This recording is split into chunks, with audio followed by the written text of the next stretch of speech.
Alors merci pour ce chant qui nous met tout à fait dans l'ambiance. Et donc, dans l'ambiance, parce que vous savez très bien qu'aujourd'hui, le 10 mai, nous avons tenu à fêter cette date, parce que c'est la date de commémoration donc, de la mémoire de l'esclavage et de son abolition. Et c'est donc c'est une date qui s'inscrit dans tous les travaux qu'avait fait Taubira, où en 2001, on avait décrété donc, on avait pu par une loi qualifier l'esclavage et la traite négrière comme crime contre l'humanité. Et donc c'est à l'issue de cela que nous avons retenu cette date-là. Mais pourquoi Kaza Condé s'intéresse à cette date? Kaza Condé s'intéresse à cette date parce que Maryse Condé a été très engagée dans ce comité-là. L'une des actions les plus emblématiques de Maryse Condé, en tout cas en dehors de sa littérature, c'était d'être la présidente de ce comité de 2004 à 2009.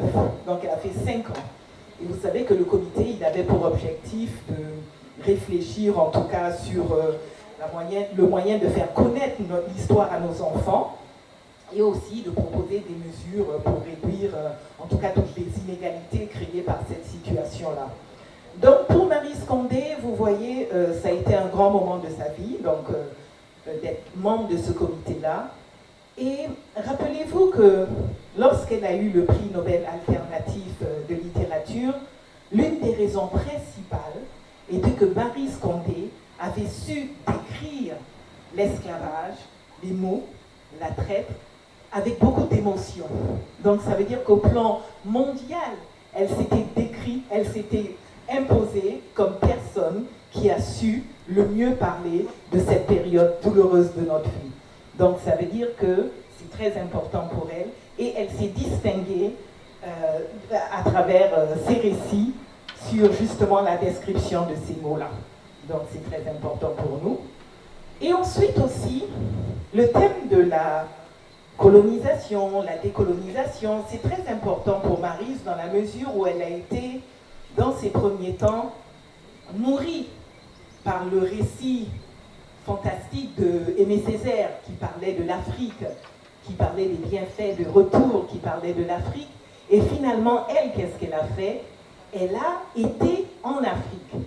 Et elle a été très influencée par Frantz Fanon.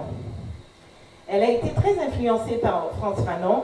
Et au début, elle a lu le livre Peau noire, masque blanc. Et elle rigolait en disant qu'elle n'avait rien compris dans les premiers moments. Elle avait lu le livre sans comprendre et elle en avait voulu à Frantz Fanon. Et c'est après, avec le temps, qu'elle a compris le livre et elle est devenue plus fanonienne que césarienne. Donc voilà, donc ça aussi, c'est un fait que je tenais à partager avec vous. Donc nous sommes vraiment dans la lignée de la pensée de Maryse Condé. Alors maintenant, pourquoi le thème de la décolonisation? Parce que les gens qui veulent fêter la mémoire de l'esclavage et aussi son abolition s'attachent à décrire le rôle des héros. C'est plus important de parler des héros, ceux qui ont pu changer notre existence, ceux qui ont pu nous libérer, ceux qui ont pu nous amener au point où nous en sommes. Et donc, même si le chemin est encore long.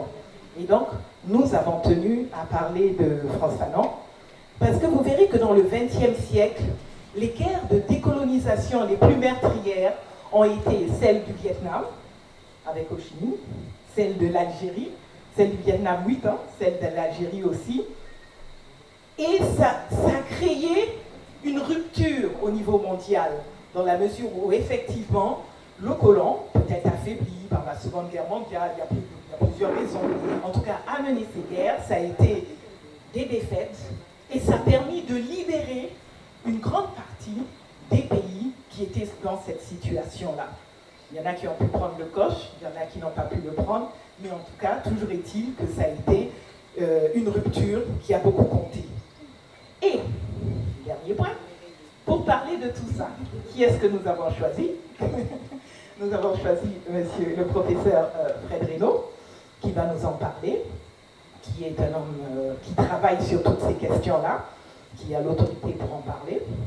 Nous avons ensuite Jean-Jacques Bicep, qui va nous parler d'une initiative dérive qui est en cours avec tous ces territoires qui ne sont pas totalement libres, qui subissent une domination d'une façon ou d'une autre et qui ont initié des actions pour essayer de recouvrer leur souveraineté. Donc toujours dans l'optique de l'avancement. Qu'est-ce qui se passe? Et tout ce débat sera modéré par M. Julien Mérion, que vous connaissez aussi, et qui va ouvrir en tout cas les discussions et qui va les gérer et les modérer. J'espère que vous allez donc y participer activement. Et bien entendu, nous baignons dans les champs de Mozan, tel qu'on a commencé tout à l'heure, Il a ouvert le bal, mais j'espère qu'il va le fermer tel qu'il l'a fait. Donc, en tout cas, on te remercie d'être là. On te remercie d'avoir ouvert ça. Et donc, maintenant, nous allons laisser la parole à nos 3 intervenants. Et puis, voilà. Et donc, j'espère que vous allez apprécier tous ces débats. Merci beaucoup d'être venus.